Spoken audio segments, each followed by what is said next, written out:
Olá, pessoal. Meu nome é André.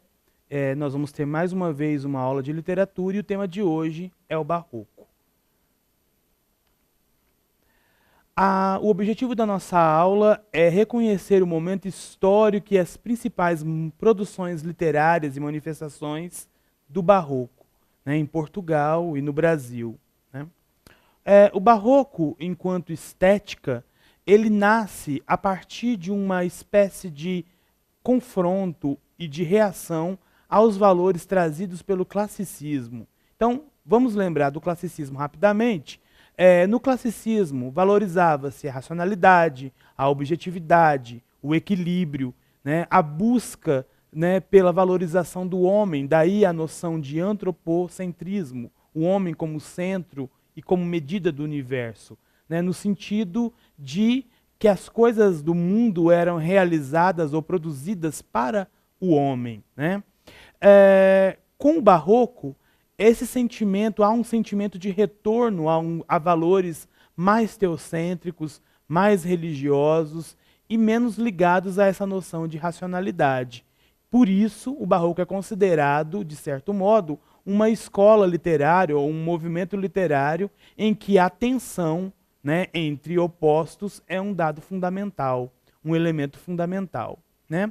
Se a gente for pensar num esquema sobre o Barroco, nós vamos pensar principalmente que ele é uma estética da Contra-Reforma Católica contra a ideologia do Renascimento.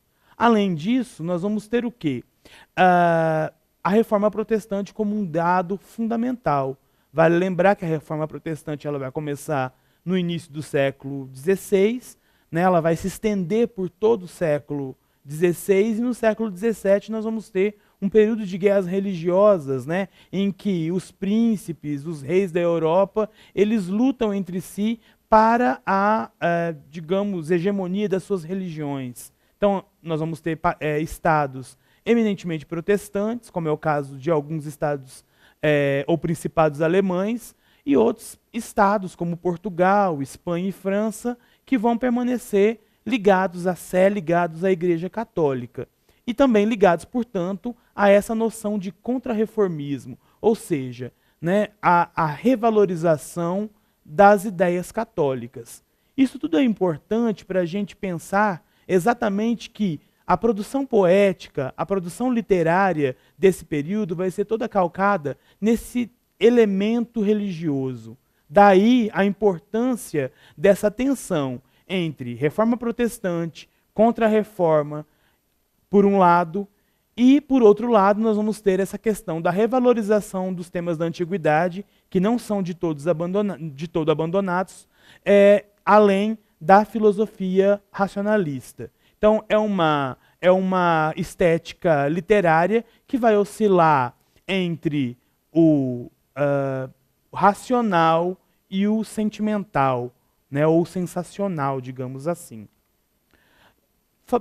Falando mais detidamente sobre as características da literatura barroca, nós vamos ter então as principais tensões aí presentes, né?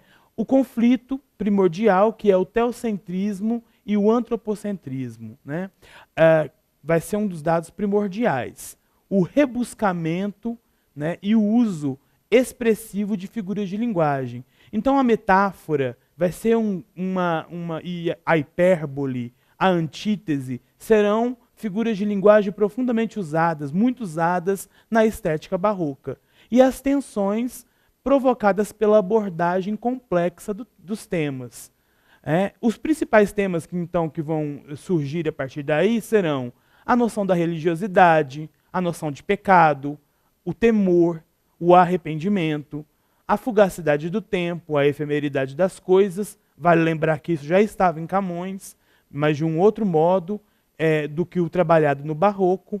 O conflito entre o sagrado e o profano, né? Vamos lembrar, por exemplo, de Gregório de Matos, que é um poeta brasileiro, né, ou luso-brasileiro, que produz poesias tanto satíricas, em que a ideia do erotismo, a ideia do pecado, ela aparece de uma maneira mais jocosa, ao mesmo tempo que nós temos, além disso, uma produção mais filosófica, mais religiosa, do homem que se arrepende dos seus pecados.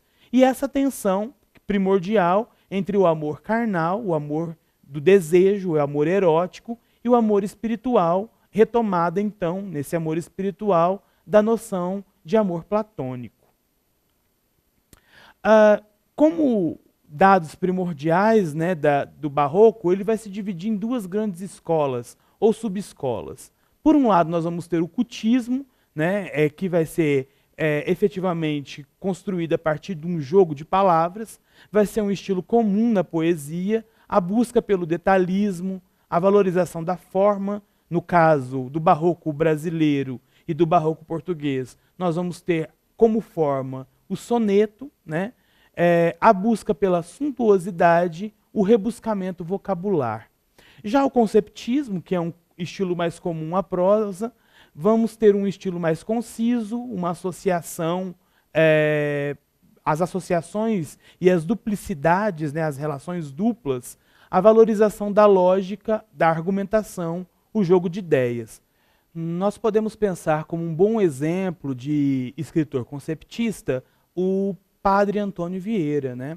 Produtor de um grande número de sermões. Evidentemente, os sermões de Padre Vieira, eles não tinham como objetivo serem estudados como literatura, mas pelo seu trabalho de linguagem, pelo seu trabalho com a língua portuguesa, o seu trabalho de argumentação retórica, né, eles são estudados no Barroco como uma manifestação literária, como um grande exemplo de produção textual do Barroco, principalmente do Barroco conceptista, né? Em linhas gerais, é o que temos sobre o Barroco. Espero vocês na próxima. Até mais.